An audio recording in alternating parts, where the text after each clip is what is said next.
On sait à quel point l'univers du jeu vidéo, l'univers du game, l'univers de Tron, tous ces univers ont convergé, sont en train de réinventer l'immersif.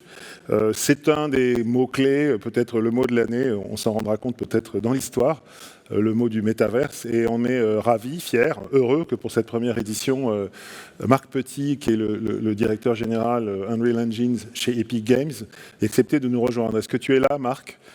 Comme on a des... Oui. Voilà, et le son est impeccable. Merci Alexandre. Je t'en prie. C'est un vrai plaisir parce que on entend beaucoup parler de métaverse, et tu as relevé le gant, tu nous as dit, moi j'ai envie de parler d'un métaverse ouvert. Je voudrais que tu nous définisses un peu ou tu nous expliques pourquoi ce sujet t'intéresse.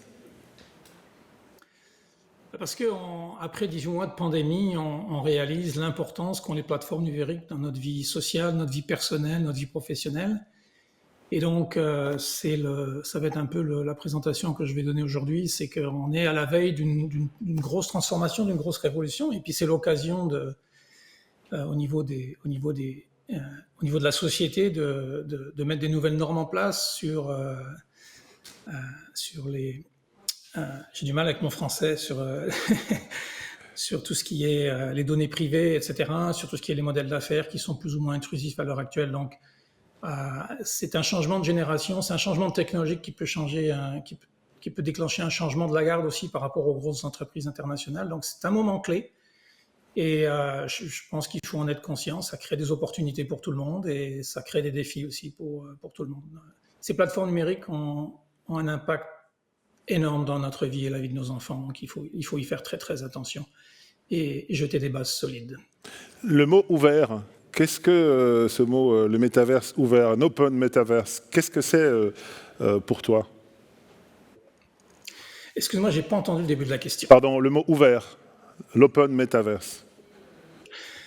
Écoute, l'Internet a eu du succès parce qu'il a été basé sur le HTML, sur des standards qui étaient ouverts, gracieuseté du gouvernement américain.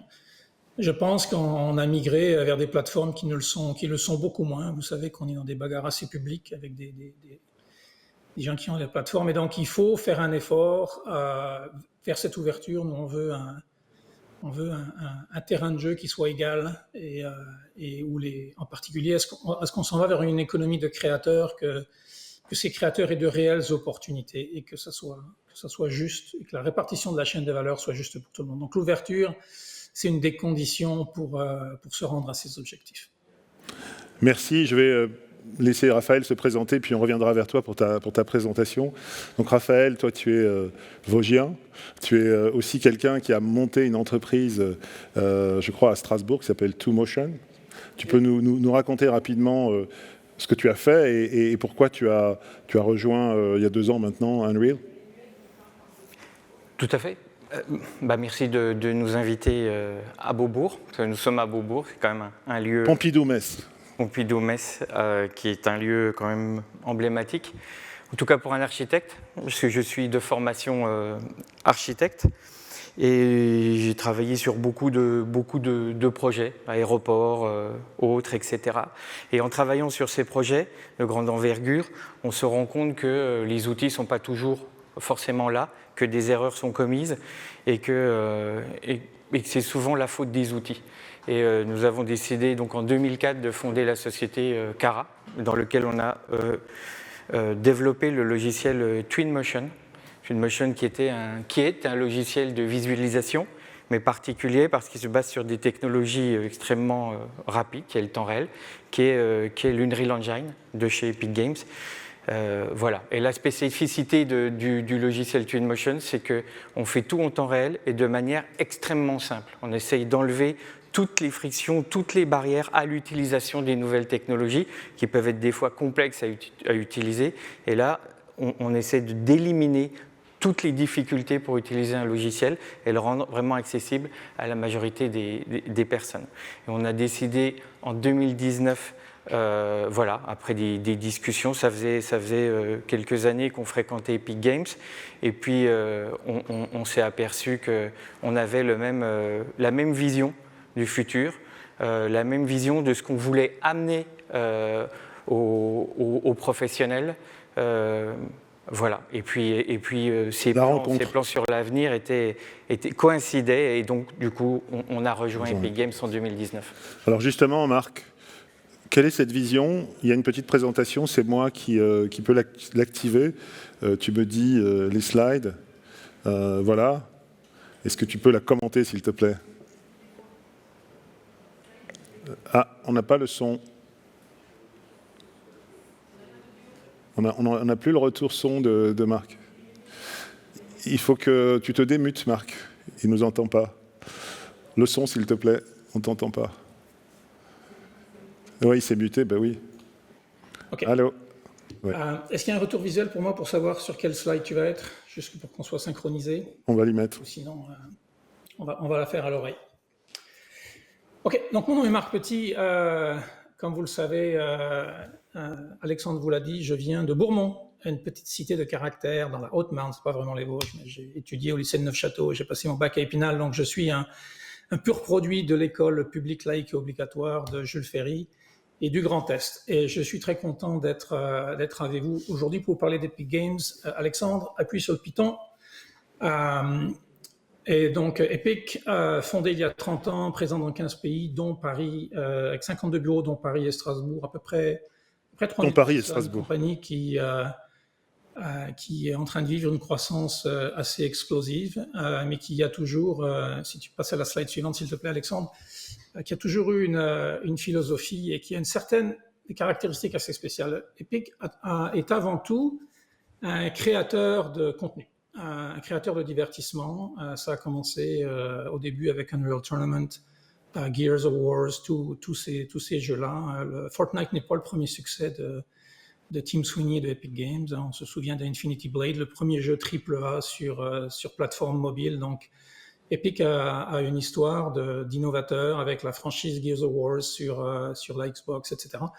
Mais aussi toujours eu une approche ouverte et Tim a toujours considéré qu'il voulait être un développeur de jeux, mais qu'il voulait être un acteur et un contributeur dans l'écosystème. Donc, tous les jours, alors que beaucoup de compagnies de jeux s'agrippaient à leur technologie comme un différenciateur, lui, il a toujours rendu sa technologie disponible à d'autres développeurs de jeux. Le code source publié sur l'Internet, donc toujours de façon très transparente, avec un modèle d'affaires derrière, parce que c'était pas une affaire philanthropique, c'est un business. Et donc, historiquement, Epic a licencié Unreal Engine 2, Unreal Engine 3, Unreal Engine 4 à tous ses concurrents pour supporter la communauté de développement de jeux. Et l'autre aspect, donc moi, l'histoire pour moi démarre en 2016 où Epic s'est aperçu qu'il y avait beaucoup d'usage de son moteur à l'extérieur du jeu vidéo. Et donc, moi, à l'époque, je venais d'Autodesk où j'étais familier avec tous les autres marchés non jeux vidéo comme le film, l'architecture, l'automobile. Et donc, j'ai rejoint Epic en 2016 avec mon camarade et bras droit Sébastien Miliot de Metz. Pour monter ce qu'on appelait donc l'activité non-jeu vidéo chez Epic, qui a pris de l'ampleur ces dernières années. Et donc, c'est-à-dire qu'aujourd'hui, on est avant tout un créateur de jeux, mais on est aussi un fournisseur de technologie. Donc, on a cette dualité qui fait que nos produits sont ont une saveur assez spéciale, c'est parce qu'ils sont testés en production. C'est-à-dire, on n'est pas des développeurs de logiciels purs comme ce que l'on faisait à Autodesk. On est vraiment des gens qui, l'expression anglaise, c'est « we eat our own dog food ». Et puis, on ne réalise pas quelque chose tant que nos équipes internes ne sont pas satisfaites. Donc, ça crée une approche et un niveau de qualité qui est pas inusité, mais qui est vraiment qui gère le marché. Donc, si tu vas à la slide suivante, c'est ma thèse pour aujourd'hui que je vais défendre devant vous. Qui modestement dit que les moteurs de jeu vont changer le monde, ou tout du moins contribuer à changer le monde. Et puis je pense que dans les 10 ou 15 prochaines minutes, je vais essayer de vous expliquer pourquoi. Donc si on va à la suivante, déjà il faut voir que la montée en puissance des moteurs de jeu, ça coïncide avec beaucoup de changements technologiques profonds et qui arrivent à maturité en ce moment. C'est pour ça qu'aujourd'hui on est comme à un moment charnière par rapport à toutes ces choses-là. On le voit venir depuis quelques années, mais on le vit en 2021, et puis la pandémie a accéléré, non pas seulement la technologie, mais la compréhension de la nécessité de la technologie. Donc ces technologies clés, bien sûr, c'est le cloud, je pense qu'on appelle l'informatique virtualisée, en bon français, les réseaux à faible latence, l'intelligence artificielle qui est capable d'augmenter, en particulier dans le domaine de la création de contenu, la performance de l'humain, parce qu'il y a des heuristiques qu'on développe autour des années d'expérience, et puis on s'aperçoit que le machine learning et les réseaux neuronaux sont en fait capables d'apprendre ces heuristiques. On est capable d'assister beaucoup la création de contenu, beaucoup d'autres processus, mais là je vais me concentrer sur la création de contenu. Donc l'intelligence artificielle, pour nous, c'est un facteur de démocratisation de la création de contenu. Vous verrez que Sébastien vous montrera plus tard notre MetaHuman Creator. C'est un outil qui utilise l'intelligence artificielle pour empêcher l'usager de créer un personnage qui ne soit pas crédible à l'œil. Et vous savez que l'œil est très sensible avec ce fameux Uncanny Valley. Donc l'intelligence artificielle est un facteur important pour nous. Et bien sûr, on a une démocratisation des contenus immersifs interactifs. On a des GPU partout, on en a dans le cloud, on en a dans nos téléphones, on en a dans nos consoles, et on va parler beaucoup de tout ça. Mais la convergence du fait qu'on a cette infrastructure de réseau et cette infrastructure de calcul disponible sur demande et avec une puissance extraordinaire, qu'on a ces nouvelles techniques d'intelligence artificielle pour aider nos outils et qu'on est capable de disséminer ce contenu, ça crée les conditions, si tu vas à la slide suivante, pour ces changements. Donc, ce qui me permet d'affirmer aussi aujourd'hui que le temps réel 3D, c'est le média du futur. Vous devriez considérer le temps réel 3D comme... C'est comme la vidéo numérique. Au début de la vidéo numérique, souvenez-vous, c'était des gros fichiers QuickTime et des gros fichiers AVI, et puis c'était pas pratique. Et puis c'est devenu YouTube et Netflix. Donc là, on vit la même évolution au niveau de la 3D temps réel. Et nous, on pense que la 3D temps réel, bien sûr, c'est notre chapelle, alors on y est convaincu. On pense que la 3D temps réel, elle va être un média aussi prévalent et peut-être même plus important que la vidéo numérique. Pourquoi ? Parce que déjà au niveau de la création, nous, on est dans un univers qui se compte en millisecondes, alors que les formats traditionnels, c'est des minutes, des heures, voire des jours de production. Vous verrez pourquoi dans une minute, mais les processus temps réel sont instantanés, le feedback visuel est instantané, le résultat est toujours disponible. C'est très, très différent de la façon traditionnelle de créer du contenu. Les outils sont complètement intégrés, on peut changer d'avis, revenir en arrière, alors dans les pipelines traditionnels, qui sont faits de 17 ou 18 outils différents, c'est très difficile de revenir derrière ou de changer d'avis. C'est très difficile ou très dispendieux de changer d'avis. Et finalement, le résultat, c'est pas seulement une image peut être magnifique, un tableau peut être magnifique, un film peut être magnifique, mais la 3D temps réel nous donne des mondes interactifs sur lesquels l'usager peut interagir sur ces mondes-là. Et ça, c'est nos enfants, ils vont vouloir interagir avec tout. C'est évident, ils ont grandi avec les jeux vidéo, ils ont grandi dans cette attente d'avoir le contrôle sur le contenu. Et au niveau économique, c'est bien sûr un marché énorme. On pourrait mettre n'importe quel chiffre et je pense qu'il serait crédible sur cette slide. Donc, il faut penser à la 3D temps réel comme une nouvelle forme de média. Il faut se dire qu'on est aujourd'hui à peu près là où la vidéo numérique était en 1995. C'est-à-dire, on n'a pas les YouTube et les Netflix du 3D temps réel. Ils sont en train de se fabriquer et c'est une opportunité pour tout le monde de participer à ça. Donc, si on passe à la suite, je vais vous laisser regarder une vidéo pour illustrer ce qu'on peut faire avec la technologie. Je suis désolé, c'est en anglais. It's what makes us human.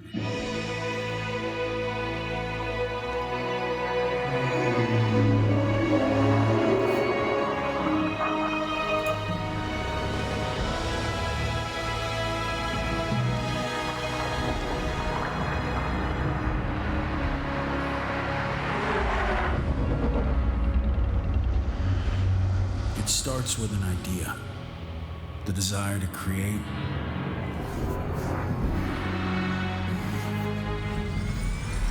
to solve, to play, to share, to interact.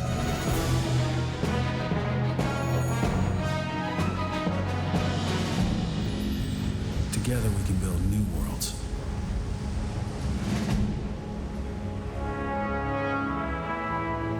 The freedom to create for all.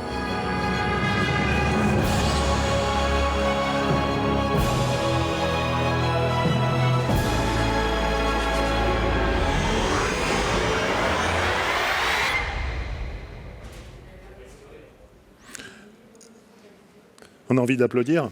Alors j'espère que vous aviez du son, j'en avais pas moi sur le retour ici. On avait du son. Donc cette vidéo, c'est une vidéo promotionnelle qu'on a fait pour le moteur.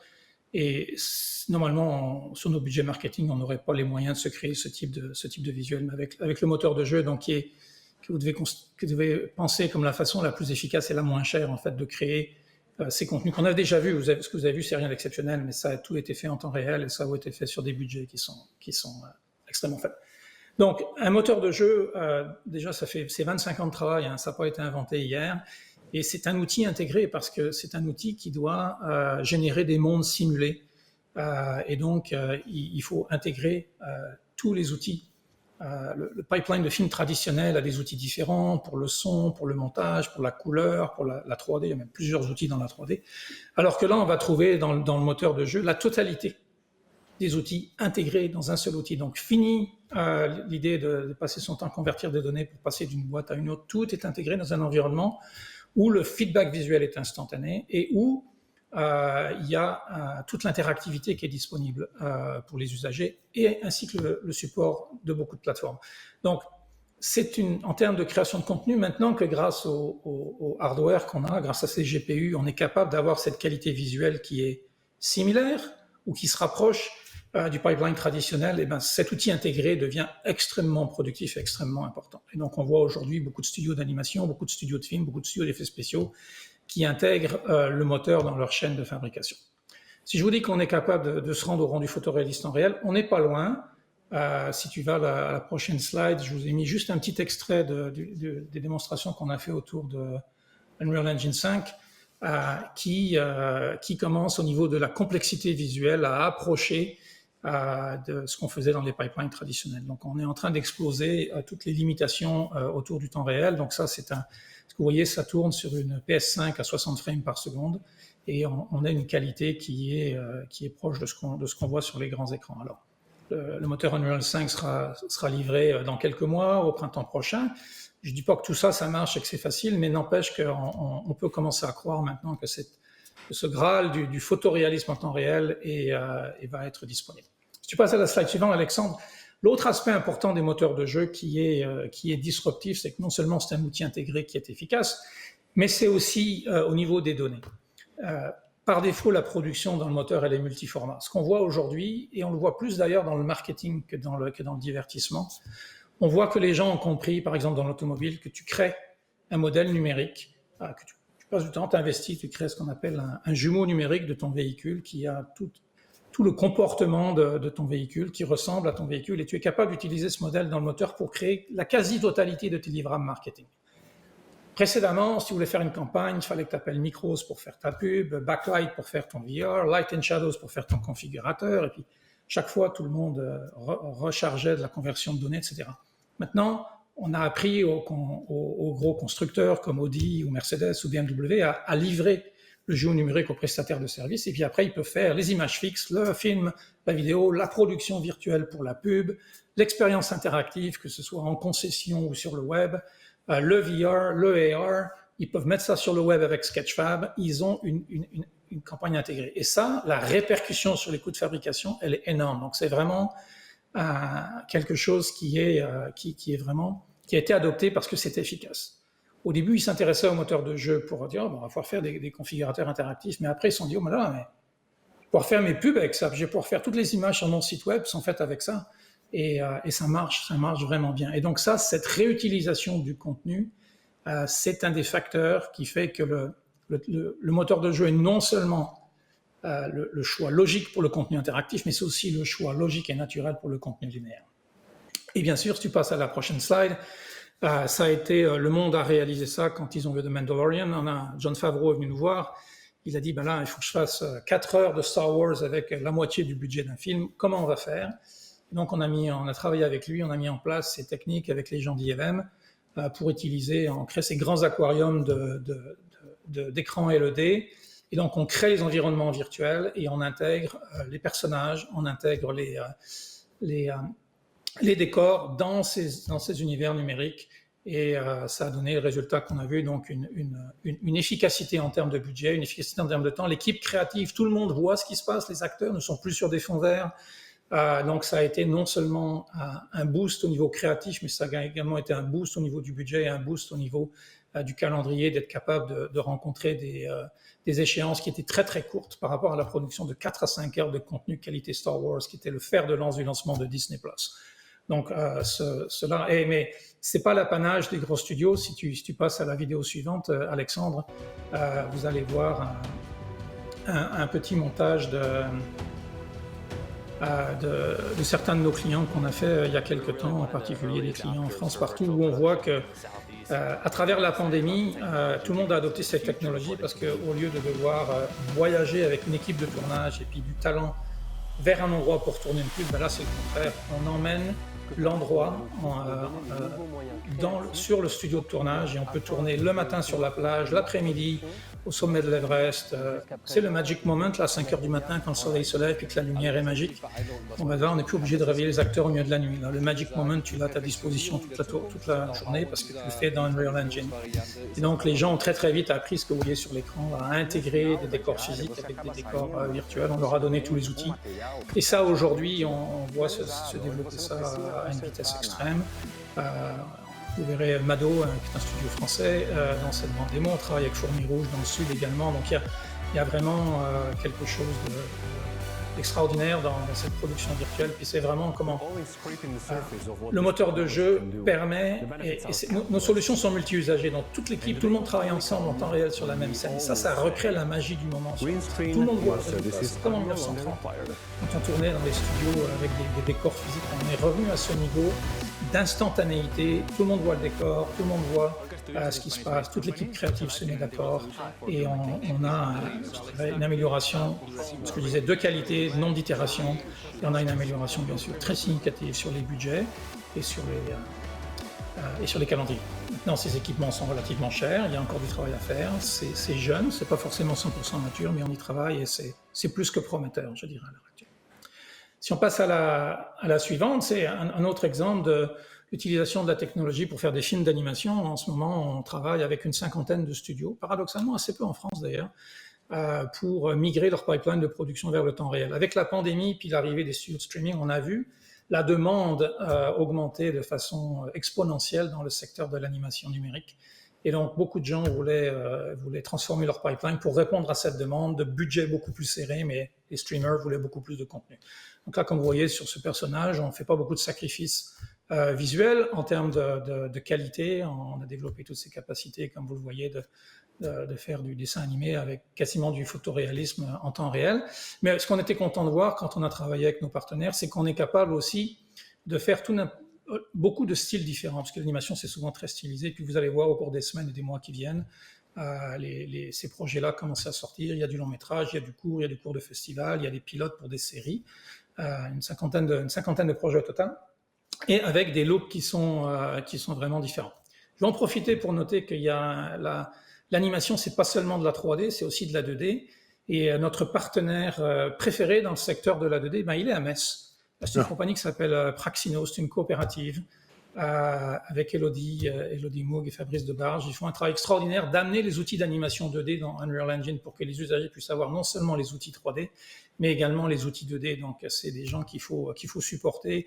Ils ont une vision, ils sont très très respectés dans le marché de l'animation. Donc, la coopérative Praxinos, c'était ma publicité du jour, mais ce sont vraiment des partenaires. C'est bien.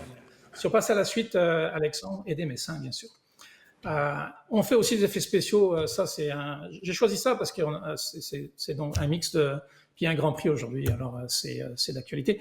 Ça c'est un mix de computer graphics qui est fait avec le moteur et de prise de vue réelle d'archives sur la Formule 1. C'était le trailer de la F1 l'année dernière en 2020. Mais ça c'est pareil, c'est ce qu'on appelle un bumper en télévision. Là. Les budgets pour ça, là, c'est pas des budgets de film. Là. On est capable avec le moteur de jeu d'aller créer cette qualité. C'est fait par The Mill en Angleterre. Qui est un petit peu un des pionniers dans ce secteur-là, sans avoir à casser sa bourse. Donc, c'est au niveau des effets spéciaux également, c'est bien. Alors, ensuite, si tu passes à la suite, j'ai mis une espèce de compilation pour montrer tous les usages d'un moteur de jeu dans l'industrie automobile, puis c'est valable dans d'autres industries. On va voir de la production virtuelle pour faire le marketing, mais on va aussi voir que le moteur est l'outil qui permet de valider le design, donc de prendre la décision est-ce que le véhicule il est beau, est-ce qu'on va le fabriquer. Donc ça, cette validation elle est faite avec des graphiques Unreal Engine. Ensuite, on va aider les fabricants d'automobiles ou les fabricants d'avions à faire de ce qu'on appelle de la revue collaborative pendant la fabrication. Donc, notre partenaire Skyrail travaille avec Airbus pour déployer le moteur Unreal Engine sur les usines, sur toute la Activity Engineering. On est dans le produit maintenant avec le HMI, plusieurs véhicules automobiles, dont le Hummer EV. On leur interface usagée dans le véhicule qui est faite avec Unreal Engine, où là, ce que vous voyez à l'heure actuelle, c'est un configurateur pour Pagani, où le résultat de la configuration, c'était d'avoir une vidéo de sa voiture configurée qui faisait un tour de Monza. Donc, on couvre beaucoup de présence, on a une empreinte assez forte, voire même très forte dans l'industrie automobile, parce que ce concept du jumeau numérique, il est fondamental. Ça a extrêmement de valeur à travers le cycle de vie du produit, à tout moment de pouvoir regarder son produit en temps réel pour faire de la communication ou pour faire de la validation ou pour faire des tests. Ce que vous avez vu rapidement dans la vidéo aussi, c'est qu'on apprend. Le moteur de jeu est utilisé pour apprendre aux machines à quoi ressemble le monde réel, c'est-à-dire qu'on génère du rendu photoréaliste et on génère toutes les images qui sont nécessaires pour nourrir ces algorithmes de machine learning pour que, comme une voiture reconnaît un feu rouge, on ne va pas lui montrer des photos de tous les feux rouges de la planète. Non. Avec les combinaisons d'heures et puis de météo, etc. et d'éclairage. Donc, on utilise le moteur de jeu pour générer toute cette combinatoire autour des feux rouges. Et donc, c'est comme ça qu'on apprend un véhicule automobile à s'arrêter à un feu rouge, ce qui est quand même quelque chose d'assez important. Alors, si on passe à la suite, on fait des autos, mais on fait aussi beaucoup d'autres produits qui sont plus simples. Là, vous avez des chaussures qu'on peut configurer, qu'on peut tester. Vous savez que beaucoup de gens veulent des produits personnalisés, donc maintenant ces configurateurs permettent de personnaliser des produits. Ce type de graphique, on peut l'avoir soit par exemple dans un magasin, sur un grand écran tactile, ou on peut le mettre sur le web avec la technologie dont Alban va nous parler, de Sketchfab, qui est faite à Paris, qui permet de mettre cet objet en 3D sur Internet, de le voir sur son mobile, de le voir en AR sur ses chaussures sans avoir à downloader d'applications, etc., etc. Donc on a, si l'automobile a été pionnier, il y a bien plus d'usages que dans l'automobile. Si on passe à la suite, Alexandre, on va parler de Balenciaga, qui est bien sûr une marque que vous connaissez tous. Et la façon dont on vend de la haute couture, c'est sur la marque. Et donc, ils ont fait des choses incroyablement innovantes en utilisant Unreal Engine. Ils utilisent Sketchfab sur leur site web. Donc, si vous allez aujourd'hui sur le site web de Balenciaga, vous voulez voir à quoi ressemble le vêtement en 3D. C'est la technologie Sketchfab. Et ils font ce travail de ces productions. Là, c'était un jeu qui était disponible sur l'internet en pixel streaming, donc on pouvait consulter ce jeu sur n'importe quel téléphone, et donc avec la digitalisation des mannequins, du live capture, donc quelque chose d'incroyablement avancé. Mais c'est pareil, on est capable de faire ça sur des budgets promotionnels de Balenciaga. Là, je veux dire, on a complètement démocratisé ces choses-là. C'était une expérience fabuleuse. À travers la pandémie, il y a eu beaucoup de travail qui est fait dans la mode. La suite, Alexandre, on est d'usage. Raphaël vous parlait de ça, la visualisation. J'ai pris un stade parce que personne ne veut voir un stade vide. Alors, on vous montre qu'au niveau de la performance, on est obligé de gérer des situations. Non seulement il faut la totalité du stade disponible en temps réel, mais il faut également mettre 10 000 figurants numériques dans ce stade. Et là, après, l'outil de visualisation permet d'expliquer les mécanismes, de vendre ça. Donc, c'est de la communication visuelle. C'est tellement un projet tellement important que tout le monde voit le résultat. Donc, le moteur est capable de gérer deux stades en même temps. C'est au niveau de la complexité. C'est des choses assez extraordinaires. On fait des stades, si tu passes à la suite, mais on fait des villes aussi. Et des villes et même des mondes. On travaille avec un partenaire qui s'appelle Cesium, qui est un système d'information géographique, où on peut loader dedans des modèles 3D de haute qualité, qui viennent de la capture, du lidar, du laser ou de Sketchfab, et de mettre tout ça ensemble. Et on est capable donc de faire un Google Earth dans Unreal Engine qui soit photoréaliste. Et notre ambition avec Cesium, c'est de travailler avec tous les partenaires qui font la digitalisation aujourd'hui de notre belle planète, et d'arriver à un stade où on a un niveau de qualité qu'on prend ce Google Earth, mais ça ne sera pas fait par Google, il faudrait que j'arrête de dire ça va mélanger tout le monde. On prend ce modèle de globe numérique 3D, puis on y met une caméra, puis on est capable de tourner un film avec une qualité photoréalistique. C'est ça la vision derrière ça. Et donc c'est sûr qu'aujourd'hui la capture est encore dispendieuse un petit peu, mais c'est sur des sujets sur lesquels on y travaille. La commoditisation, on arrive à faire maintenant avec la photogrammétrie, on fait voler des avions dessus des villes et on récupère des modèles 3D qui sont crédibles vus par des piétons. Et donc on y va. Alors, on n'est pas là, mais on y va donc d'avoir notre belle planète tout en 3D disponible dans ces moteurs de jeu. La suite, Alexandre, je ne vais pas faire trop là-dessus, mais peut-être qu'il faut réappuyer pour déclencher cette vidéo. La suite, c'est la simulation. Là, c'est sûr que c'est assez évident que les marchés de la simulation, même si on n'en parle pas beaucoup, on se dit le VR, ça n'existe pas. Mais non, dans l'industrie, le VR a été adopté à une vitesse fabuleuse. Là, on voit de la simulation de chirurgie. Donc, tous les marchés de la formation, de la simulation ont adopté ces technologies extrêmement rapidement. Et c'est un usage évident de la technologie. Alors ça, donc si tu passes à la suite, tu appuies sur le piton, on va prendre une petite pause parce qu'on arrive au sujet. Donc ce que je voulais, c'est que rendu là, vous compreniez l'importance que le temps réel 3D va avoir en tant que médium et l'importance des moteurs de jeu pour faire exister ce médium. C'est pas la seule technologie, il y a des technologies 3D sur le web, mais si on veut avoir le niveau de fidélité visuelle et si on veut avoir le niveau de complexité pour faire des choses qui sont attrayantes et que les gens, du contenu que les gens vont vouloir regarder, ça prend un moteur de jeu, en particulier le moteur Unreal Engine. Tous les moteurs de jeu ne sont pas faits égaux, il faut le noter. Alors, une fois qu'on a cette 3D temps réel et puis qu'on a ces évolutions technologiques dont je parlais précédemment, là, on ouvre la porte vers des nouvelles plateformes pour effectivement envisager d'avoir des univers persistants, virtuels, qui vivent quelque part sur l'Internet. Et c'est ça qu'on appelle le metaverse. Moi, je n'utilise pas le mot métavers parce que ça semble comme une maladie. Alors, on va utiliser, pardonnez l'anglicisme, le mot metaverse qui vient de univers. Ça, c'est ses origines dans les romans de science-fiction. Et nous, on ne sait pas ce que c'est le metaverse. C'est comme l'Internet. Là. Vous vous souvenez quand on parlait d'Information Superhighway, puis finalement, ça n'existe plus. Peut-être que le metaverse, c'est comme l'Information Superhighway. C'est un concept qui vivra pas sous ce nom-là. Ça sera peut-être que l'Internet va devenir le metaverse. On ne le sait pas. On ne sait pas exactement ce qu'on sait, mais nous, chez Epic, on a une vision quand même. On a des opinions sur comment on voudrait que ces plateformes soient. Et ces opinions-là, elles sont basées sur le fait que on sait, on pense, on est persuadé que ces plateformes-là vont être une partie importante de notre vie et de la vie de nos enfants. On l'a vu dans la pandémie avec les plateformes vidéo numériques, on pense que ces plateformes immersives 3D vont jouer un grand rôle au niveau sociétal et au niveau économique. Donc, nous, comme l'Internet est bâti sur des standards, on voudrait, notre vision du metaverse, c'est quelque chose qui est ouvert et libre au plus grand sens du terme. Et ça veut dire, bien sûr, intégrer les standards, intégrer les standards pour que le jeu soit égal. On pense aussi que la dimension sociale est essentielle. Regarder une vidéo aujourd'hui, si on ne peut pas parler à la personne qui est à côté de soi, c'est pas intéressant. Beaucoup d'expériences VR qu'on fait, c'est des expériences solitaires. On n'est pas des animaux solitaires. Là, on a envie de faire les choses en groupe. Et je vous parlerai de Fortnite dans une minute. Le succès de Fortnite est dû à la dimension sociale de Fortnite, pas seulement par rapport à la qualité du jeu. Donc, la dimension sociale est essentielle. Ça va devenir complètement expérientiel. Un jour, on aura ces fameuses lunettes pour consommer ce contenu. Ça va devenir super confortable.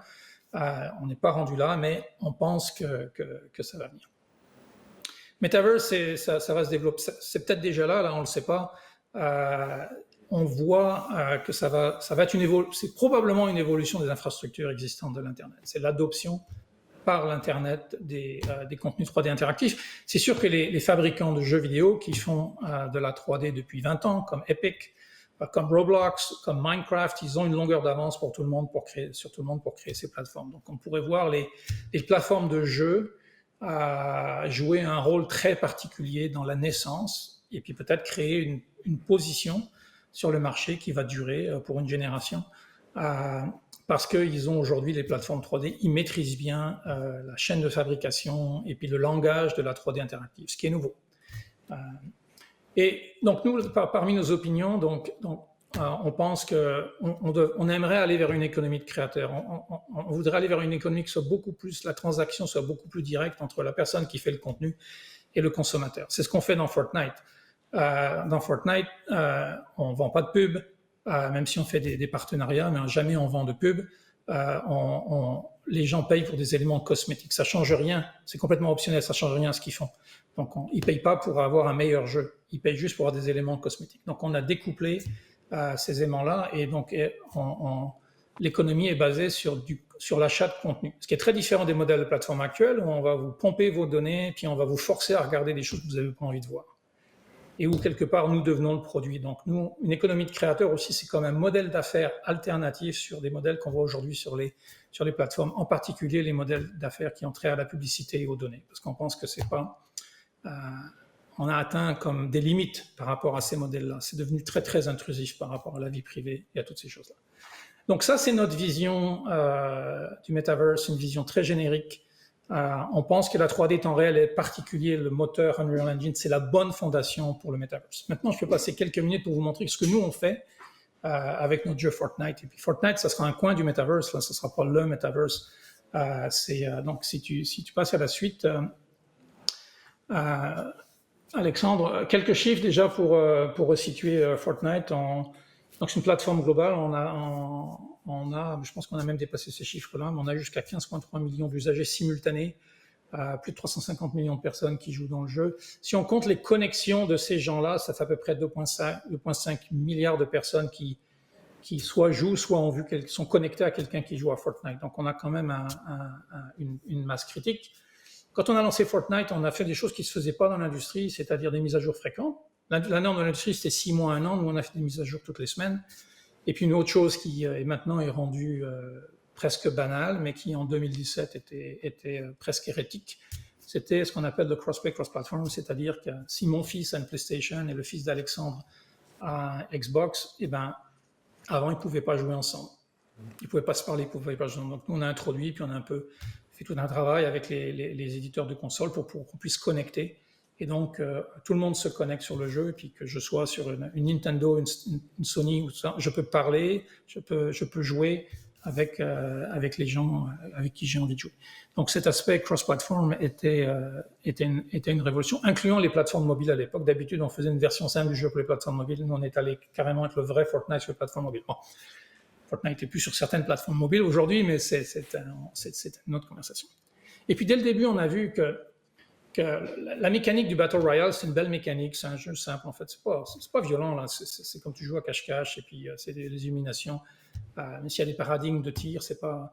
Mais ce qu'on s'est très vite aperçu, c'est que c'est comme quand moi j'étais au lycée à Neufchâteau et puis qu'on allait au bar, là on jouait au billard, pas parce que le billard c'était le sport le plus intéressant au monde, mais c'est parce que c'est ce qu'on faisait avec les potes. Okay. On allait au bistrot du coin, on jouait au billard ou on jouait au flipper.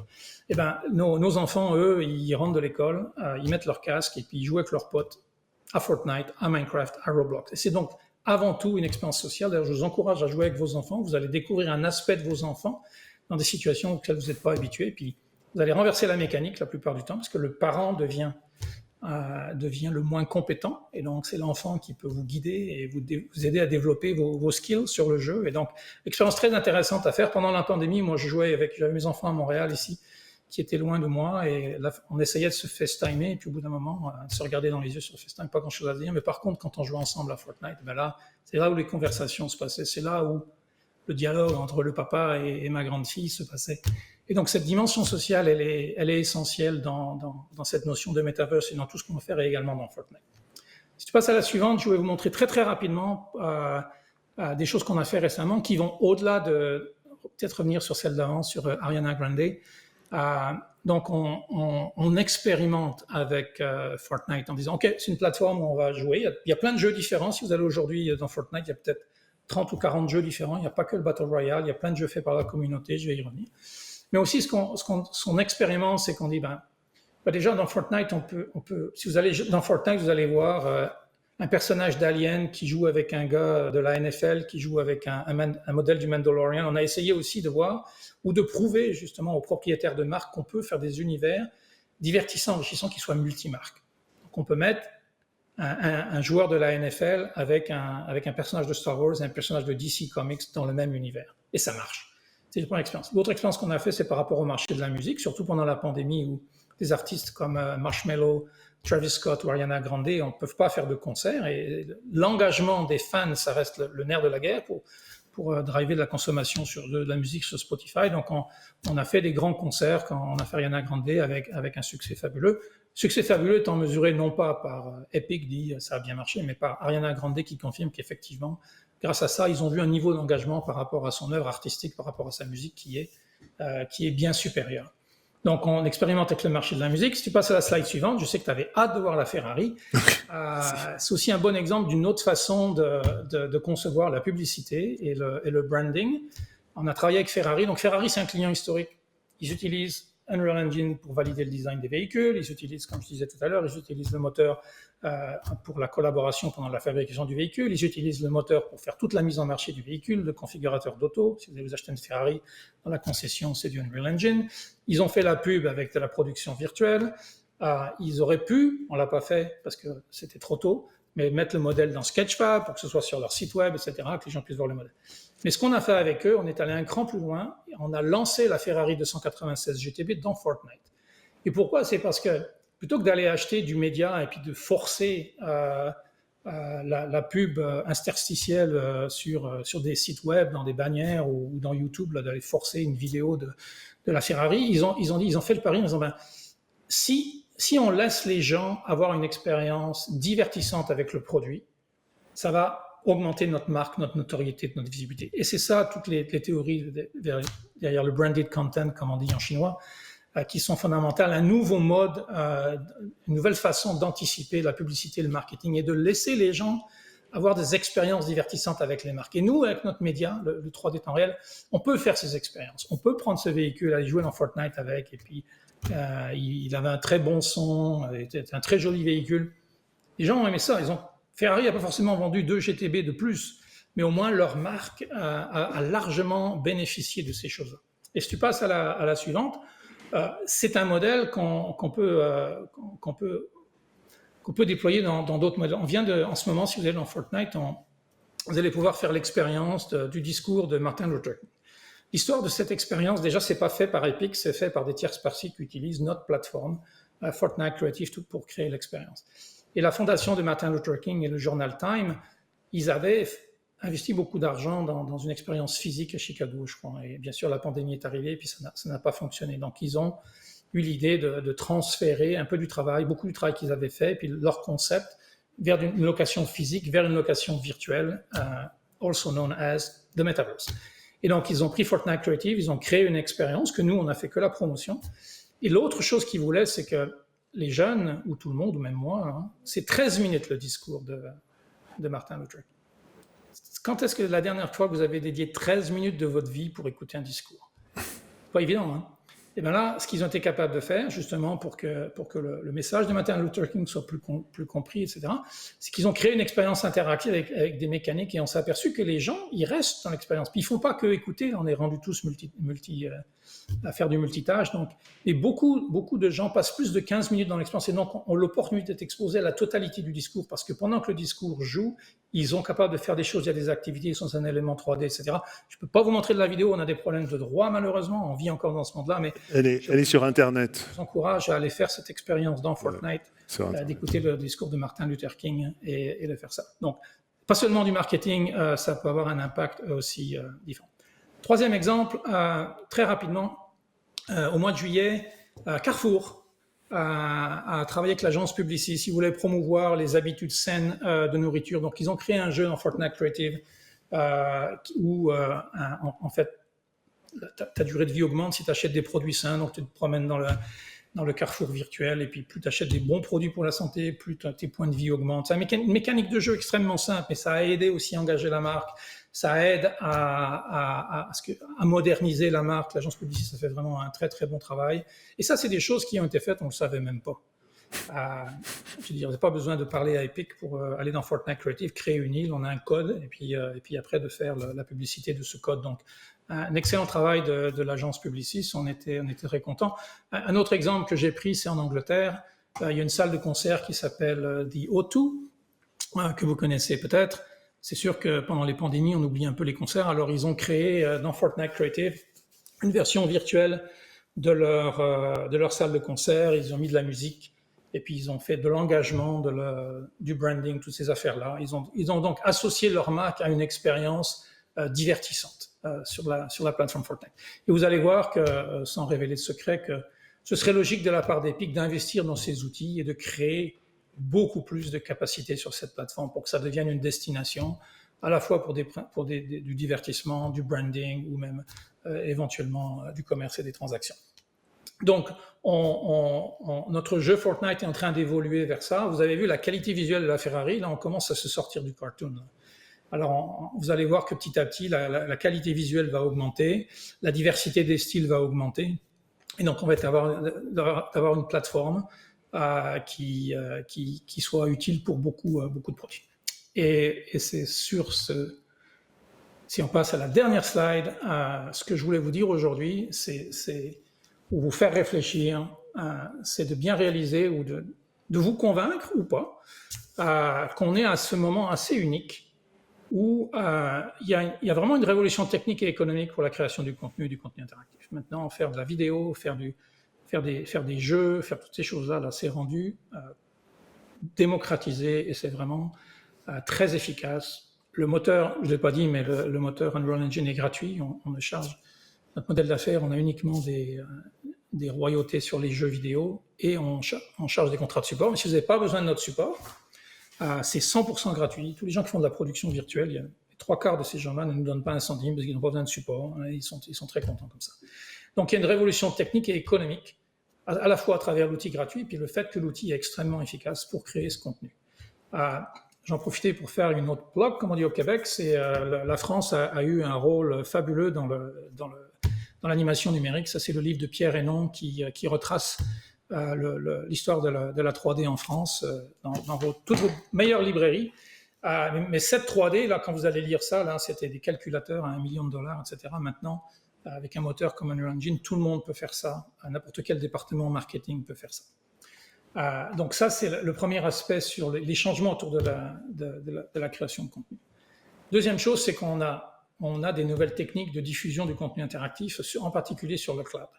L'industrie du jeu vidéo est basée sur des devices qui sont particuliers. Oh ben là, la PS5, elle est très différente de la PS4, très différente de la Switch, mais quand on roule tout ça sur le cloud, là, tout ça devient pareil. C'est comme pour la vidéo, là, on est capable de tout streamer depuis le cloud. Donc, on va avoir des barrières qui vont tomber. Les barrières qui sont liées, est-ce que mon téléphone est assez puissant pour ce contenu-là? Toutes ces barrières sont en train de tomber grâce au réseau 5G et grâce au cloud computing. Et finalement, on va avoir des nouvelles façons de consommer le contenu interactif. Bien sûr, on attend ces lunettes de réalité augmentée avec impatience. Les casques de réalité virtuelle aujourd'hui sont insupportables, c'est lourd, mais on attend ces fameuses lunettes qui vont fonctionner. Mais il y a aussi d'autres usages. Là, on a vu l'utilisation des écrans LED dans les studios de cinéma, mais on peut imaginer un monde où n'importe quelle fenêtre est un écran transparent. Donc, dans l'architecture, dans notre vie quotidienne, on va être capable d'intégrer du contenu interactif. Et puis, si je vous ai parlé des robots et des capteurs, là, on vit dans un monde vraiment très différent. Donc, ces technologies sont vraiment universelles et donc, on va pouvoir créer des nouveaux univers et qui vont vivre dans le cloud, qui vont vivre dans nos maisons, à travers nos fenêtres, etc. Donc, c'est un changement. La convergence de toutes ces choses-là, c'est une opportunité. C'est un défi de régulation, c'est un défi de société, de bien que ces mondes-là. Puis moi qui ai vécu, je sors de 5 ans aux États-Unis, là, de 2016 à 2021. Vous vous souvenez ce qui s'est passé aux États-Unis entre 2016 et 2021, où beaucoup de choses comme les faits sont devenus assez relatifs. Donc, il y a beaucoup d'enjeux par rapport à ces contenus virtuels qui ne sont pas ancrés dans la réalité des enjeux économiques, des enjeux politiques. Et c'est une énorme opportunité d'affaires. Donc, ma conclusion, c'est que tout ne marche pas aujourd'hui, mais on est quand même pas loin là. Il faut vraiment commencer à considérer et à intégrer ça. Et je dirais que la partie visible de toutes ces transformations, ça démarre par la création de contenu dans les moteurs de jeu. Donc, si vous ne le faites pas déjà, faites-le, choisissez le bon moteur, ils ne sont pas tous pareils, et développez vos sentiments par rapport à ce nouveau médium, par rapport à ces nouvelles opportunités, et puis développons collectivement des opinions sur ce que devrait être la gestion de ces mondes virtuels d'un point de vue sociétal et je dirais peut-être même de régulation. Donc, beaucoup de changements dans les prochaines années. Je dirais que la pandémie a complètement accéléré la perception de ces problèmes. Et donc, c'est le moment d'y réfléchir. Et au niveau tech, comme je dis, on est presque prêt. Sur ce, à toi, Alexandre. Bravo, moi je vais te dire merci.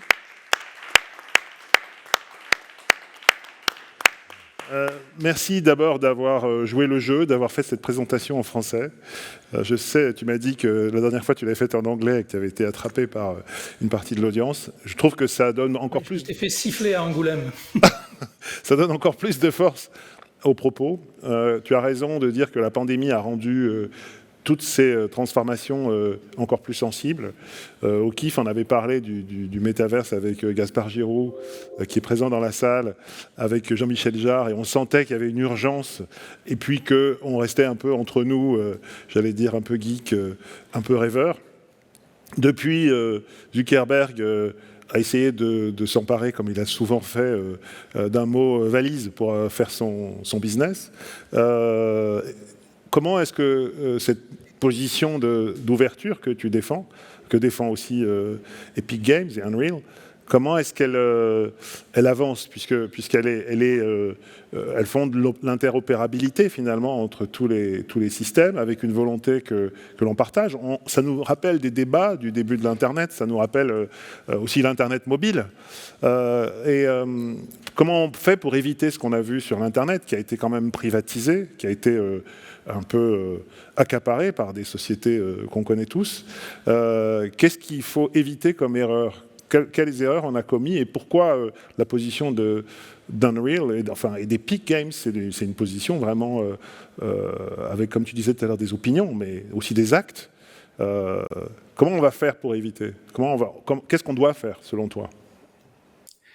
Alors, il y a plusieurs choses. Il faut déjà reconnaître que la standardisation d'un monde simulé, là, c'est pas demain matin. Là. On a mis 12 ans pour aller du AVI, du QuickTime Webpack 4 et standardiser des pixels. Je ne sais pas combien de temps on mettra pour standardiser des échanges de mondes simulés. Parce qu'il faut standardiser tout. Même si on vit dans un monde où on a tous les mêmes lois de la physique, les mêmes lois de Newton, c'est extrêmement difficile d'échanger ça. Donc là, il y a un gros effort à faire auquel on participe. Nous, dès que c'est ouvert, OpenXR, USD, tous ces formats-là, on supporte, on finance aussi beaucoup de développement. On a financé des morceaux de USD, on finance Blender, on essaye d'être un bon acteur et on encourage les autres à le faire. Mais là, il y a des défis technologiques au niveau de la standardisation. Par contre, je pense que les défis sont au niveau des principes et des modèles d'affaires. Et écoute, je n'ai pas vraiment envie de commenter sur ce qui se passe en ce moment parce que nous, on est dans une bisbille très public, mais si on regarde ce qui s'est passé en Corée il y a 48 heures, on sent quand même que le vent est en train de tourner justement par rapport à tu peux préciser plateforme et par rapport à certaines que le régulateur constate que certaines pratiques commerciales ne sont pas justes. En Corée, tu peux préciser pour ceux qui ne sont pas au courant? Écoute, le gouvernement coréen de la Corée du Sud a voté l'obligation pour les plateformes de type d'application de supporter des systèmes de paiement tierce partie. Et la conséquence de ça, c'est que c'est en forçant les gens à utiliser leur système de paiement que Apple et Google collectent le fameux 30% de commission que nous, on regarde comme une taxe de 30%. Et donc en Corée, maintenant, les développeurs de jeux pourront utiliser leur propre système de paiement et donc ne pas être assujettis à ce 30%. Donc il y a une question en fait que tu poses, ou indirectement, c'est la régulation qui va permettre d'éviter la fermeture. Oui, je pense qu'il y a une dimension réglementaire et il y a aussi une dimension en tant que consommateur. Il faut qu'on vote avec nos dollars. Je veux dire, il y a des choses qu'on ne devrait plus accepter. On est un peu tous coupables d'aller dans ce qu'on appelle convenience en anglais. Là, je perds un peu la facilité, le confort et la simplicité. Et puis, c'est sûr que moi, j'essaye de ne pas utiliser Facebook, mais toute mon activité professionnelle est sur Facebook. Maintenant, le groupe, je ne sais pas pourquoi, là, mais toute la production virtuelle, le groupe Unreal de production virtuelle qui a 45 000 usagers est sur Facebook. Je sais pas pourquoi, mais c'est comme ça. Alors il faut qu'on soit plus vigilant en tant qu'individu, puis en tant que gouvernement, puis il faut voter pour les gens qui vont avoir nos idées, mais il y a des enjeux réels là, sur ces choses-là, je pense. Mais les modèles d'affaires, je pense que c'est le nerf de la guerre. C'est pour ça qu'il faut qu'on se batte pour avoir des modèles d'affaires qui sont justes par rapport aux créateurs, et que les créateurs, les gens qui créent le contenu, aient leur juste valeur. Et aujourd'hui, que ce soit dans le marché du divertissement, avec les gros studios, etc., c'est pas évident pour les créateurs de contenu. C'est pas eux qui capitalisent le plus sur la valeur de leur propriété intellectuelle. Donc je pense qu'il y a des transformations à faire. Et donc là, on a l'opportunité sur une nouvelle plateforme, peut-être qu'on a une relève de la garde qui s'en vient, d'accélérer certaines transformations ou de faire certaines transformations qui ne sont pas envisageables dans le monde de la vidéo numérique et puis des plateformes mobiles qui pourraient être envisageables dans ces plateformes parce qu'elles sont nouvelles et qu'on va être bâti sur des nouvelles bases. Donc l'ouverture, c'est un système qui protège finalement la compétition, ou en tout cas la diversité. Et puis l'ouverture, c'est une capacité pour celui qui crée d'avoir une rémunération, donc d'avoir un modèle économique qui soit sain. C'est-à-dire pas un accaparement par un centre qui est fermé de la valeur, quoi. Et derrière donc cette création disons liée à des moteurs de jeu, donc le fait d'avoir des industries qui se mettent à utiliser ces outils de manière finalement massive. On va passer avec certains de tes collaborateurs en revue un peu cet univers tel que tu l'as construit. Raphaël, toi qui as rejoint depuis 2 ans Unreal et Epic Games, comment est-ce que toi qui es l'ancien architecte, qui arrive avec tes logiciels, comment est-ce que tu contribues à cette vision? Qu'est-ce que fait ta société? Qui était basée à Strasbourg d'ailleurs, qui est toujours basée à Strasbourg. Qui est toujours, alors qui se déploie en ce moment, puisque la pandémie fait que si on veut embaucher de nouvelles personnes, travailler avec de nouvelles personnes d'ailleurs qui sont les bienvenus, parce qu'on cherche toujours des nouveaux talents et des nouveaux talents. À Strasbourg ou ailleurs, donc on recrute de manière large, contactez-nous. Comment on y contribue avec le logiciel Twinmotion? La philosophie, c'était vraiment, de là où on est parti, mais là où on en est rendu maintenant, c'est vraiment comment on apporte un outil accessible à tous. Ce n'est pas un outil qui est juste là pour une élite ou des professionnels, etc., même si les professionnels l'utilisent, puisqu'on vient d'un monde professionnel qui est l'architecture, mais la philosophie, c'est vraiment qu'il soit utilisé par le plus grand nombre. Je vais revenir, il y a une vidéo on peut passer la vidéo qui recommence il y a quelques années, il y a 20 ans en arrière, où il y avait comme ça des plans 2D, puis on est arrivé à la 3D, et là vous êtes dans le logiciel Twinmotion. Et c'est pas précalculé, c'est pas un film, vous êtes vraiment dans le produit et vous travaillez en temps réel. Là, en temps réel, dans le produit, vous avez tous les effets qui sont là. Là, on change des matériaux sur le bâtiment qui est là. Vous allez voir qu'on peut, de manière très très simple, ajouter des personnages, peindre de la forêt, peindre des entités qui sont des entités physiques, c'est-à-dire qu'il y a des âges qui sont respectés, des morphologies. Là, vous voyez que vous passez à travers des météos. Donc vous gérez complètement votre écosystème, vous gérez le ciel. Là, vous voyez que vous pouvez effectivement faire de la collaboration en VR à plusieurs, et puis jusqu'à l'AR, où on peut effectivement là mêler le virtuel, le réel. Voilà. Là, ce sont quelques exemples d'architecture, mais le logiciel aujourd'hui s'ouvre beaucoup et est utilisé par beaucoup de médias maintenant, pas seulement l'architecte. Là, on voit des décors de cinéma qui sont faits avec Twinmotion pour faire du prototyping, c'est-à-dire qu'elle est très très vite, du design. Ça, c'est des sketchs qui sont faits en quelques... Ici, on voyait à la fin de l'art. Et ces sketchs-là, Twinmotion est utilisé parce qu'il n'y a pas besoin de niveau technique pour arriver dans Twinmotion. C'est ce que nos utilisateurs disent et c'est la volonté du produit.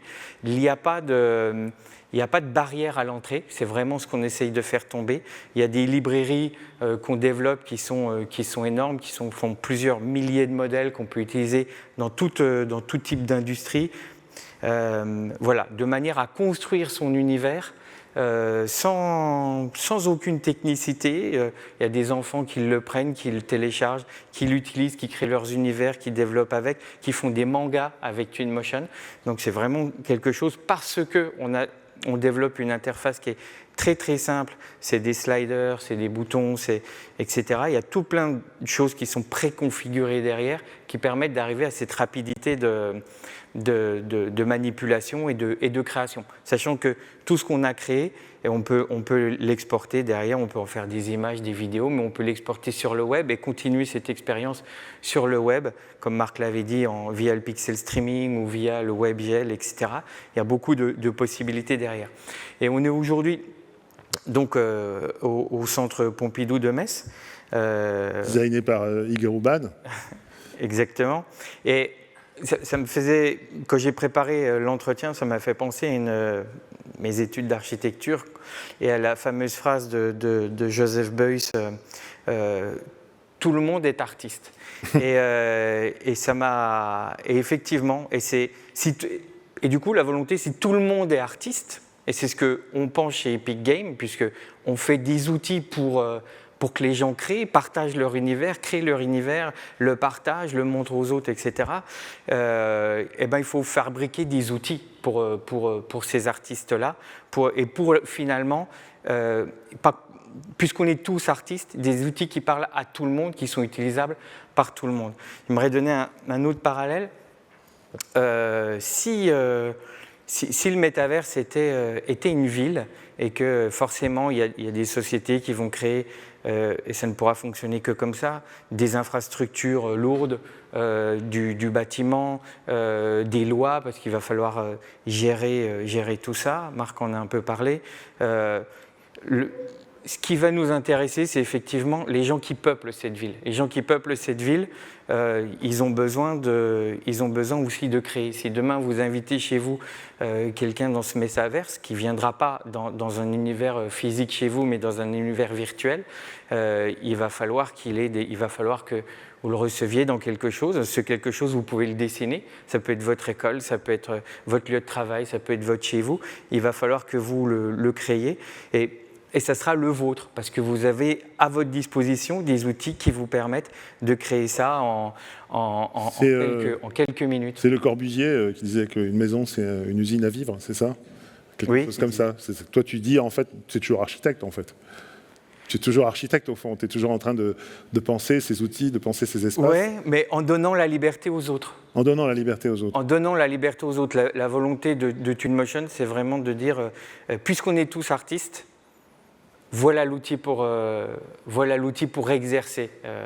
Et donc ça, quand tu disais, au bout de 2 ans, on se fréquentait, on est parti chez Epic, on est parti chez Unreal, c'est parce que ça, en gros, c'est ta contribution, c'est ta pierre que tu portes dans cette immense organisation qui, autour du moteur de vidéo, permet de créer des espaces. C'est la simplicité. En un mot, si on devait résumer, c'est la simplicité. Je pense que, chez Epic, il y a cette envie de parler aux créatifs, cette envie d'apporter ces nouveaux mondes à la majorité des personnes. On a vu à travers des films, à travers des séries, à travers les jeux, etc. Et finalement, c'est la même volonté qu'on a, nous, à l'intérieur, mais de manière très très simple, mais de manière vraiment aux gens qui vont peupler les villes, de manière à dire allez-y, vous dans le métaverse, vous avez aussi, vous en tant qu'habitant du métaverse, vous avez aussi votre mot à dire, et voilà l'outil pour peupler demain le métaverse. Merci Raphaël. On va passer à Alban de Noyel, qui est le fondateur de Sketchfab. Tu es là, Alban? Oui, bonsoir. Bonsoir, merci de nous rejoindre. Toi, tu nous rejoins de Paris ou de New York? Paris. Parce que je crois que c'était à New York, Sketchfab, avant. Alors, on est à Paris et New York, et moi, je viens de déménager à Paris après presque 10 ans à New York. C'est une des caractéristiques de tous ces digital natives qui sont aussi nomades finalement. Pourquoi tu as passé du temps à New York? Tu y trouvais des choses qui n'étaient pas en France? On a démarré la société à Paris en 2012 et en fait, on s'est assez vite rendu compte qu'on était les premiers à faire ce qu'on faisait, donc je raconterai un peu plus ce qu'on fait. Oui, on ira, Et mais on je a voulais vraiment savoir un des peu. ambitions internationales et en fait, c'est dur d'avoir enfin, c'est plus facile de réaliser ces ambitions internationales en ayant un pied aux États-Unis. Et c'est notamment là qu'on a beaucoup de nos plus gros partenaires. Et c'est aussi là qu'on a pu lever pas mal de capitaux. Alors, l'écosystème français aujourd'hui de financement de start-up est beaucoup plus mature qu'il y a 10 ans quand je suis parti aux États-Unis. Et donc, si c'était à refaire aujourd'hui, je réfléchirais différemment. Mais il y a 10 ans, quand on lançait une start-up très, très tech, sans forcément de business model, c'était pas évident c'était plus compliqué en tout cas en France qu'aux États-Unis. Aujourd'hui, depuis quelques semaines, je crois que ça a été annoncé, Sketchfab a rejoint Unreal, a rejoint Epic Games. Est-ce que tu peux nous raconter ce que fait Sketchfab et les fameux 6 millions de scans qui sont chez toi, que tu nous montres quel est le rôle de Sketchfab? Alors, j'ai une petite vidéo, donc peut-être qu'on peut commencer par ça, et puis je on va la peux voir parler ensemble. en parallèle. Si vous l'avez. Alors, Sketchfab, c'est une plateforme d'hébergement de fichiers 3D. Donc, on est à la fois la plus grosse communauté de créateurs 3D et la plus grosse librairie de fichiers 3D sur Internet. Et donc, il regroupe à la fois des artistes qui recréent des mondes imaginaires ou des animaux ou n'importe quoi. Et beaucoup de gens, donc ça c'est mon fils William, donc c'est un scan 3D de William. Beaucoup de gens qui utilisent la capture 3D pour partager des contenus chez nous, notamment beaucoup de musées. Ici, le British Museum, on a aussi le Louvre, des musées français, des musées de partout. Également des marques à travers différentes industries qui vont l'utiliser pour montrer des produits. Ici, nos voitures, d'autres pour changer la couleur. Ici, un sac Ralph Lauren. Donc, tous ces exemples, ils sont distribués, diffusés, affichés grâce à la technologie Sketchfab. Sachant qu'on permet aussi d'afficher les contenus en réalité augmentée directement depuis le web. Ici, c'est une expérience faite par la BBC qui montre les tunnels d'ISIS en Irak. Et ici, Balenciaga, dont Marc avait parlé, qui utilise notre player pour montrer ses scans 3D sur leur site. Et donc, Sketchfab, ça a démarré assez simplement en tant qu'outil. Donc, on a créé le premier player 3D sur le web du marché, donc en 2012, avec l'idée que, si on veut montrer un fichier 3D, avant Sketchfab, en fait, il fallait envoyer le fichier à quelqu'un qui avait un logiciel 3D. Donc, il devait télécharger le fichier et l'ouvrir dans son logiciel. Et avec Sketchfab, en fait, on est une plateforme d'hébergement et d'affichage de fichiers 3D. Donc, il suffisait d'uploader le fichier sur Sketchfab. Et nous, on se chargeait de répliquer le rendu 3D sur un navigateur web. Et donc, en fait, si on regarde n'importe quel format de fichier, chaque format de fichier a donné naissance à des plateformes de publication. Bien sûr, YouTube pour la vidéo, SoundCloud pour les sons, SlideShare pour les slides. Et en 2012, il n'y avait pas de plateforme pour le fichier 3D. Et donc, on s'est dit, allons-y. Sachant qu'en fait, on partait notre thèse, c'était que, d'une part, la création de contenu 3D allait exploser, notamment avec l'arrivée des caméras 3D dans nos téléphones. Et en fait, alors ça a mis 10 ans à arriver. Oui. Mais donc la dernière génération d'iPhone est équipée de caméras 3D infrarouges qui permettent de capturer le monde qui nous entoure en 3D presque aussi facilement qu'une vidéo. Ça, c'est côté création. Et après, côté consommation, on s'est dit qu'il y allait avoir une explosion de la demande de contenu 3D avec l'arrivée de toutes ces nouvelles plateformes immersives et tout ce qu'a décrit Marc, en fait, et l'arrivée des lunettes de réalité augmentée. En fait, tout ça a besoin de contenu 3D, de versions 3D, d'éléments de la vie réelle pour exister. Et en fait, si on regarde juste sur les 12 ou 18 derniers mois, il y a eu énormément de shift d'adoption des contenus 3D. Google s'est mis à afficher des résultats 3D dans la recherche. En fait, si on cherche par exemple chien ou chat, notamment sur les animaux, il va y avoir un petit fichier 3D dans le résultat. Shopify s'est mis à supporter les fichiers 3D pour ses sites de e-commerce. Instagram et Snapchat et TikTok sont mis à supporter la réalité augmentée et donc amener des fichiers 3D, donc des éléments 3D dans la caméra de ces plateformes. Et donc la demande de fichiers 3D explose. Et donc nous, on a créé d'abord une plateforme pour les créateurs de contenu, leur permettant de publier, héberger, partager, embedder leur contenu. Et en fait, grâce à cet outil, donc on a développé une communauté de créateurs et on est devenu une immense librairie de fichiers 3D. Donc aujourd'hui, on a 6 millions de membres et 4 millions de fichiers 3D sur la plateforme. Et donc, on arrive vraiment à une taille où on trouve une version 3D d'à peu près tout. Et donc, ça va être n'importe quel animal, n'importe quel arbre, n'importe quelle fleur, n'importe quelle voiture. Et par ailleurs, énormément d'œuvres culturelles, donc énormément de pièces de musée. On est le plus gros musée digital au monde, en fait. Et ce qui est assez fascinant, d'ailleurs, c'est que on entend de plus en plus d'histoires enfin pas de plus en plus, mais les histoires de Notre-Dame, l'incendie à Notre-Dame, ou par exemple le musée national du Brésil, Oui. qui a disparu dans un incendie il y a 12-18 mois. Et en fait, on a réalisé que y a pas mal d'œuvres qui n'existent plus aujourd'hui et qui en fait existent sur SketchUp, qui ont été scannées. Ah oui, ça veut dire que archivées sur SketchUp, il y a des Brésiliens qui avaient en fait numérisé, qui avaient scanné en 3D des œuvres à l'intérieur du musée, et en fait, il ne reste plus que le jumeau, que le scan. C'est ça. Et donc, non seulement il est là pour toujours, mais en plus, il est accessible par n'importe qui, n'importe où, depuis le web. Donc, il n'y a pas besoin de...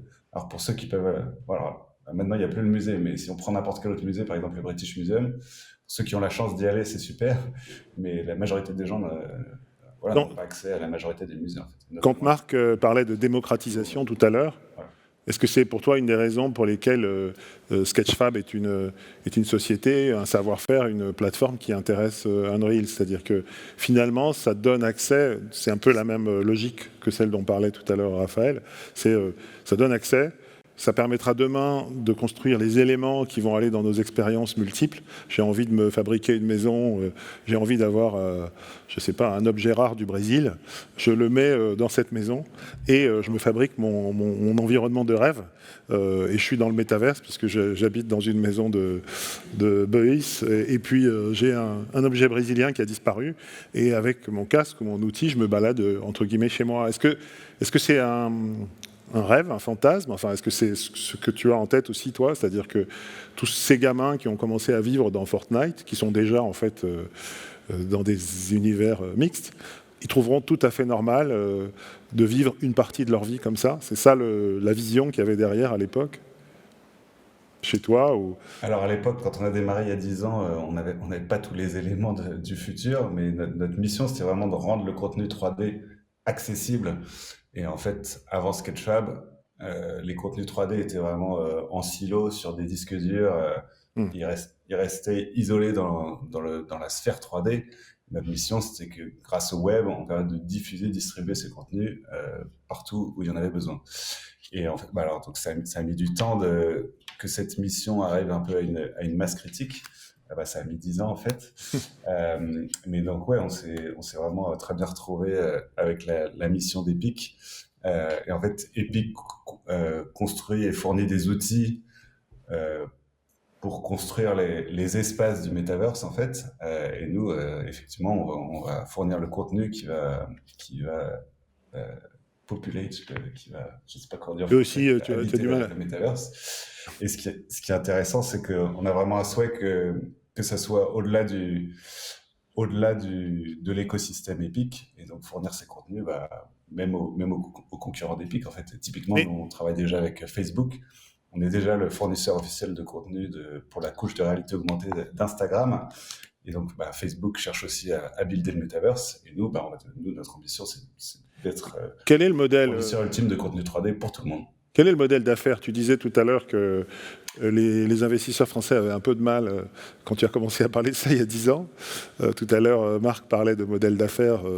Est-ce que c'est l'économie de la création? Enfin, comment ça va s'équilibrer, cette histoire? Alors nous, on a deux modèles d'affaires. Un qui est sur la partie outils. Alors c'est un peu différent d'Unreal parce que nous, on a un service cloud et du coup, on a une version payante associée au fait qu'on héberge les données, etc. Et donc, voilà, on a un abonnement à nos outils qui permet aux créateurs comme aux marques d'avoir voilà, plus de fonctionnalités, on va dire. Et donc, on travaille avec beaucoup de très grandes marques. Euh, et sinon, on a un modèle d'affaires sur les contenus où en fait, il y a énormément de contenus gratuits. Il y a presque 1 million de fichiers 3D qui sont disponibles gratuitement sous licence Creative Commons. Et après, il y a une partie des contenus voilà, qui sont de meilleure qualité, qui ont des licences plus permissives, qui sont payants en fait. Et, donc, voilà, on fait Et il y a une rémunération donc de revenus avec les créateurs. Il y a une rémunération pour les créateurs. C'est ça, hein, il y a une rémunération. Nous, on prend une commission et donc on a pu réduire de 30 à 12% en rejoignant Epic. Donc moi, par exemple, je fais énormément de capture 3D et donc je eat my own dog food, comme disait Marc, où je vends. Moi, par exemple, j'ai une boulangerie virtuelle sur Sketchfab. Donc moi, je fais mon propre pain, je le scanne, ou des gâteaux, et après je vends les scans 3D sur Sketchfab. Et donc, je les vends pas cher, hein, ça va être $3,99 en général. Et en fait, j'en vends quasiment tous les jours, quoi. Et on peut dire, mais tu vends ton pain virtuel dans ta boulangerie. Pain au chocolat. Ton pain au chocolat. Merci. Je crois qu'il y a Sébastien qui va nous rejoindre aussi de Montréal. Oui, donc Sébastien va nous rejoindre de Montréal. C'est aussi un Messin. Lui, je crois que c'est un vrai Messin. Oui, tout à fait. Là, il y a beaucoup de Français chez Epic Games. Donc Sébastien a une vision aussi globale. On a un souci de connexion. Ça va arriver. Voilà. Bonjour Sébastien. Je ne sais pas quelle heure il est à Montréal, -6. Il est 8h. Non, il est 10h, 11h. Tu nous entends? Oui, bonjour. Bonjour Sébastien. Quelle est ta vision de ce métaverse ouvert? Quelle est cette conception qui est en œuvre chez Unreal? Le métaverse est ouvert et essentiel. Il est essentiel à plusieurs niveaux parce que quand on va commencer à vouloir créer des environnements qui sont persistants, qui permettent de ramener tous les gens en fait ensemble, c'est essentiel que les formats de données, que les protocoles, que toutes les informations qui transitent entre les plateformes puissent être accessibles à tous. L'exemple typique qu'on peut mentionner, c'est le crossplay. Quand on a lancé Fortnite, à l'époque, on ne jouait qu'avec ses collègues sur PlayStation ou ses amis, ou sur Xbox ou sur PC. Il n'était pas possible de s'inviter entre les plateformes. Il y avait un peu de résistance de la part de tous les acteurs à l'époque pour ce mode, mais finalement, grâce à Tim Sweeney qui a mené cette bataille pour s'assurer que quel que soit le matériel que tu utilises, la plateforme de jeu que tu possèdes, tu puisses jouer avec n'importe qui. Et finalement, aujourd'hui, avec le recul, que ce soit Sony ou Microsoft, ils se rendent compte que le crossplay a accéléré les ventes de leur matériel, puisque désormais, il n'y avait plus cette question à se poser de savoir qu'est-ce que je vais devoir prendre ou comment je dois faire pour jouer avec mes amis. Donc, ça, c'est un exemple typique de ce qu'on pourrait définir comme un environnement ouvert qui, tel le HTML, va permettre aux gens de pouvoir tous s'interconnecter. Quel est ton rôle chez Epic Games? J'ai vu directeur des produits. Comment est-ce qu'on devient directeur des produits d'Epic Games? Tu es né à Metz, tu as fait des études. Oui, alors je suis en effet, je suis pas né à Metz, mais j'ai grandi depuis l'âge d'1 an à peu près à Metz, fait mes études au collège Taizon, puis au lycée de la communication. Et j'ai cofondé une compagnie qui s'appelle TV Paint à Metz, fin des années 90, dans le domaine de l'animation 2D. On était un peu des pionniers. Il y a un gros bassin de télévision locale dans l'est de la France, et puis il y avait des besoins d'outils pour créer du contenu. Donc on a démarré un peu comme ça. C'est un peu ce qui m'a permis de mettre le pied à l'étrier. Toujours été depuis ma plus jeune enfance un grand fan de tout ce qui était l'informatique en termes de création d'imagerie. Donc j'ai commencé dans le domaine de l'audiovisuel avec un BTS à Metz, ensuite la compagnie, et puis par la suite une émigration à Montréal il y a une quinzaine d'années, où je me suis un peu perfectionné. Montréal est un bassin fantastique en termes de d'outils et d'environnements 3D. C'est de là que vient Softimage, Discrete Logic, Autodesk qui a une forte présence. Il y a de très grands studios de jeux vidéo. Montréal a, je pense, un des plus gros studios d'Ubisoft avec plus de 3000 personnes. Donc il y a un bassin très fort, énormément de Français. Oui. Et donc, par le biais de mes différentes activités à Montréal, donc j'ai eu la chance de travailler avec Marc et par la suite donc de monter le studio de Montréal pour Epic. Donc ton rôle, comment est-ce que tu le définis dans cette galaxie ou dans cet univers que nous a décrit Marc tout à l'heure, avec des sociétés qui rentrent, des talents qui sont... toi, tu définis une ligne de produit. Enfin, comment ça se concrétise ? Le travail d'un product manager, avant tout, c'est de régler des problèmes. Donc, le fond du travail, c'est vraiment d'avoir une très bonne compréhension de l'industrie, une compréhension des problèmes auxquels les usagers des outils font face. Et ensuite, il y a un travail de synthèse, d'analyse, de réflexion sur quels sont premièrement les bons problèmes à résoudre. Parce que trouver des problèmes, c'est pas très difficile. Par contre, ceux qui vont vraiment non seulement supporter l'adoption du produit ou la monétisation du produit sont importants. Ils n'ont pas tous forcément la même pertinence et la même valeur. Mais fondamentalement, c'est un travail d'analyse, de synthèse, pour réussir vraiment à trouver qu'est-ce qui va satisfaire le maximum de gens et non pas répondre à qu'est-ce que les usagers veulent, mais plutôt qu'est-ce que les usagers ont besoin vraiment dans leur métier, dans leur quotidien avec les outils. Donc c'est vraiment un travail où on se situe un peu au centre entre les relations clients, les relations avec les départements d'ingénierie, les départements de développement et les départements commerciaux pour essayer que tout ça un peu s'équilibre au bout du compte. Il y a énormément de Français. Comment est-ce que tu expliques ça ? C'est le talent des écoles françaises, la capacité à se projeter dans ces nouveaux univers, le fait que la France soit très forte en jeux vidéo, en informatique, tous ces talents qui voyagent, qui traversent l'Atlantique. Comment est-ce que tu expliques ces énormes qualités de la France ?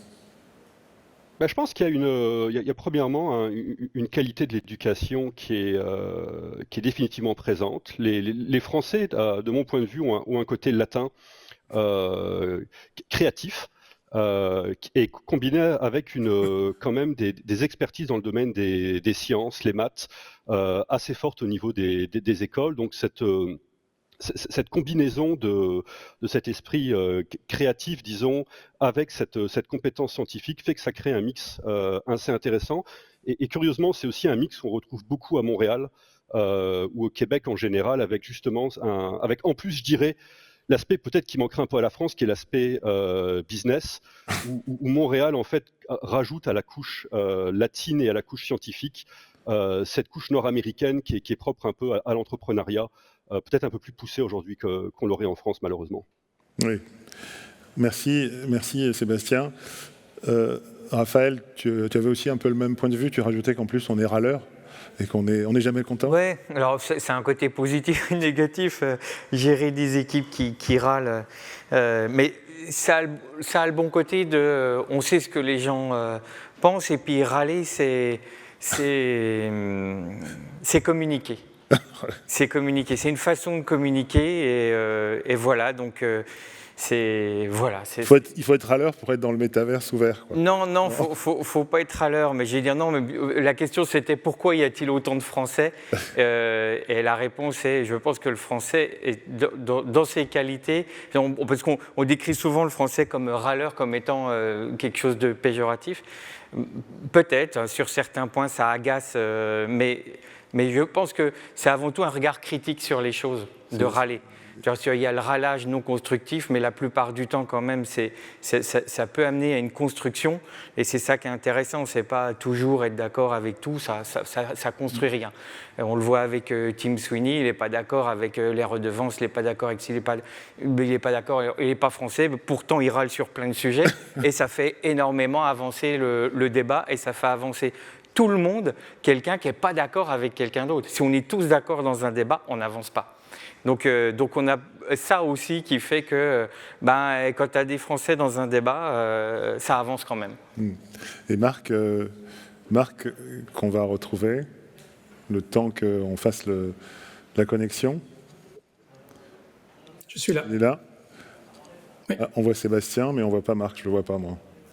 Oui Marc, toi qui as fait ce voyage il y a 30 ans, qui est parti de France pour aller aux États-Unis, au Canada, puis de nouveau au Canada, tu penses aussi que c'est la grande qualité des Français, cette capacité d'être rationnel et râleur en même temps? Ouais, j'aime beaucoup la théorie du râlage constructif de Raphaël Kader. C'est sûr que quand j'aurais retrouvé la photo de mon lycée, on passait beaucoup de temps à nous apprendre l'esprit critique. Moi, On est critique. Beaucoup de profs qui ont passé le temps de ne crois pas ce qu'on te dit, puis forme-toi ton opinion. Puis je pense que rendu où on en est, c'est des éléments qui sont importants. Et puis cette notion d'indépendance d'esprit qui nous est inculquée à l'école, je pense que c'est déjà au niveau culturel, c'est fondamental. Moi, je viens de passer 5 ans aux États-Unis, on ne voit pas ça là-bas. Il n'y a pas d'esprit critique là-bas. Là. C'est très, très différent. Et puis, je pense que la qualité de l'enseignement, moi, j'ai fait des écoles publiques. J'ai fini dans une école d'ingénieur. Mon père était bûcheron dans les Vosges. Je veux dire, c'était fabuleux. Et je pense que dans d'autres pays, cette éducation, c'est pas évident non plus quand dans le système où l'argent est un différenciateur. Donc oui, je pense que c'est tous ces éléments culturels et se combinent pour donner un avantage à la France. Et c'est vrai qu'il y a beaucoup de Français dans nos secteurs. Ton mot de la fin sur le métaverse ouvert, tu penses qu'il va arriver assez vite ou qu'on y est peut-être déjà sans le savoir, simplement à des degrés divers? Oui, je pense qu'on y est à des degrés. Le travail d'Alban pour démocratiser la 3D sur le web est fantastique. C'est une plateforme ouverte. On s'est engagé à la garder ouverte. C'est déjà un des éléments du metaverse là maintenant. On peut faire ces objets 3D soi-même. On démocratise les outils avec Unreal Engine. Donc oui, je pense qu'on y est déjà et qu'il faut qu'on le rende plus présent et plus efficace. Plus efficace. Ça va être un processus. Il n'y a pas un jour où on va décréter le metaverse a démarré une date donnée. Je pense qu'on y est déjà. On y est déjà et la diffusion de toutes ces technologies va y contribuer, va l'accélérer. Ouais. Et puis ça, le mot d'ordre pour le tester, c'est sûr que c'est prêché pour ma paroisse, mais downloader le moteur, il est gratuit. Et puis faites-vous les dents. Nos enfants doivent jouer aux jeux vidéo, nos enfants doivent apprendre des techniques de création de jeux vidéo parce que c'est comme ça qu'on fera les maisons de demain, les villes de demain, les objets de demain, les contenus de demain. C'est vraiment des technologies qui sont horizontales et à mes yeux qui sont fondamentales. Donc il faut y aller, il faut apprendre, il faut découvrir. Mercredi, au début du KIF, on a reçu le directeur de la stratégie d'Assosystème, Sébastien Massard, qui a eu une phrase qui a fait beaucoup réfléchir les participants au KIF, qui est ce de l'imaginaire que naît l'industrie. Si on n'avait pas rêvé, on n'aurait jamais fait des TGV, il dit, ni des avions. Est-ce que c'est quelque chose que toi tu partages, malgré toutes les différences entre Dassault Systèmes et Unreal? Au fond, il faut rêver de quelque chose, on le fait dans le moteur et on est déjà dans cette réalité. Est-ce que c'est de l'imaginaire que tout va procéder encore plus qu'avant, grâce au moteur de jeux vidéo, grâce à tous ces outils? Non, mais c'est ça qui est fabuleux. Puis moi, j'ai été un fabricant d'outils toute ma carrière. Je me suis toujours conçu comme le gars qui mettait le pinceau dans les mains du peintre. Et puis, ce qui est fabuleux, c'est justement de voir les créatifs s'approprier les outils puis de les appliquer à d'autres choses, à des usages auxquels on ne s'attend pas. Et là, j'ai bien hâte de voir, quand on va démocratiser le contenu immersif interactif, de voir les types d'expériences que les gens vont créer, qu'est-ce qu'ils vont rêver, qu'est-ce qu'ils vont imaginer, et qu'est-ce que ça va donner pour nous en tant que créateurs. Donc, oui, nous, on est là pour supporter ces processus créatifs. Le rêve est essentiel. Et puis, moi, je suis très optimiste par rapport au futur. Il y a des versions tristes. Notre futur, on peut craindre beaucoup le futur, mais moi, je pense qu'il faut qu'on domine ces technologies et puis qu'on les intègre dans nos vies et puis que ça peut aider beaucoup de gens, ça peut aider beaucoup de choses. Merci Marc et merci Unreal. Merci à vous tous. Epic Games.